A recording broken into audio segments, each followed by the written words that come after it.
আগাম সবজি যার পরিচর্যায় ব্যস্ত সময় পার করছেন কৃষকরা।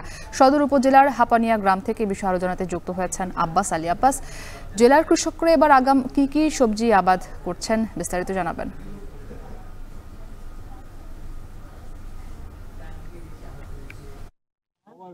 খরিফ ২ বা শীতকালীন আগাম শাকসবজি চাষাবাদে ব্যস্ত সময় পার করছেন এই এলাকার কৃষকরা। আর এই আগাম শাকসবজির মধ্যে ফুলকপি, বাঁধাকপি, বেগুন, টমেটো, সবুজ শাক, লাল শাক সহ বিভিন্ন ধরনের শাকসবজি তারা চাষাবাদ করছেন এবং অনেকে প্রস্তুতি নিচ্ছেন।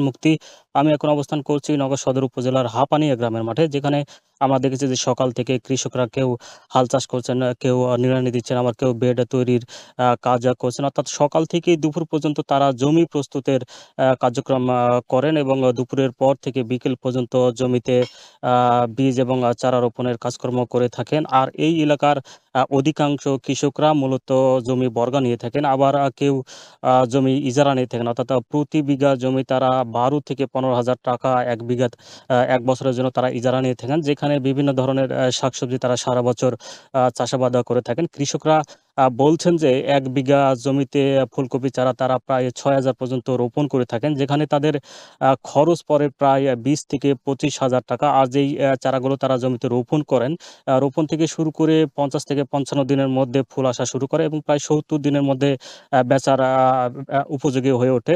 কৃষকরা আরও বলছেন যে তাদের খরচ যেহেতু প্রায় ২০-২৫ হয়ে থাকে, এখান থেকে প্রায় ৭০ থেকে ৮০,০০০ টাকার মতো তারা বিক্রি করে থাকেন। যেহেতু শীতকালীন আগাম সবজির উৎপাদন এবং ফলন কিছুটা কম হয়ে থাকে, তবে দাম ভালো পেয়ে তারা অনেকটাই লাভবান হয়ে থাকেন। আমরা দেখেছি যে কিছুদিন অর্থাৎ ৩ দিন আগেও যে বৃষ্টি হয়েছে, বৃষ্টিতে তাদের অনেকটা উপকার হয়েছে। অর্থাৎ জমিতে মাটিতে রস আসার কারণে তাদের অনেকটা উপকার হয়েছে। প্রতি বিঘা জমিতে বলা যায় যে ৫০০ থেকে ৭০০ টাকা পর্যন্ত সেচ খরচ তাদের বেঁচে গেছে বলে কৃষকরা জানিয়েছেন। আর কৃষকরা আরও বলছেন যে শীতকালীনের পর তারা বিভিন্ন ধরনের শাকসবজি আসবে। আর কৃষি অফিস বলছে যে জেলাতে প্রায় ৯,৫০০ হেক্টর জমিতে লক্ষ্যমাত্রা নির্ধারণ করা হয়েছে। এর মধ্যে শীতকালীন প্রায় ৩,৫০০ রোপণ করা হবে। ইতিমধ্যে প্রায় ১২০ হেক্টর জমিতে শীতকালীন বিভিন্ন ধরনের শাকসবজি চাষাবাদ করা হয়েছে। এই ছিল আমার কাছে শীতকালীন শাকসবজি চাষাবাদ নিয়ে সবশেষ।